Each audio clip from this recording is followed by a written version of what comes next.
ఈరోజు ఏదైతే BJP party మన దేశ ప్రధాని గారు చేస్తున్న వైఖరికి విరుద్ధంగా ఈరోజు మన టీఆర్ఎస్ పార్టీ తరఫున మన సీఎం గారి ఆదేశాల మేరకు ఈరోజు రైతుల పక్షాన మనం ధర్నా చేయడం జరుగుతుంది.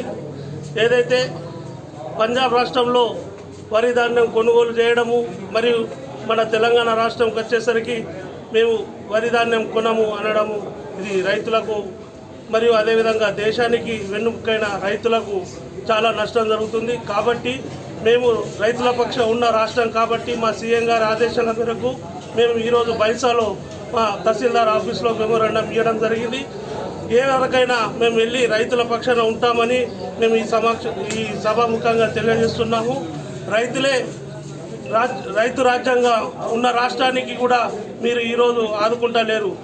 ఎన్నైతే సంక్షేమ పథకాలు ఉన్నాయో ఏ రాష్ట్రంలో లేవు. మీరు బీజేపీ రాష్ట్రంలో ఒక రకంగా మరియు ఇతర పార్టీలు పాలిస్తున్న రాష్ట్రాలకు ఒక రకంగా చూడడం ఇది సరికాదు.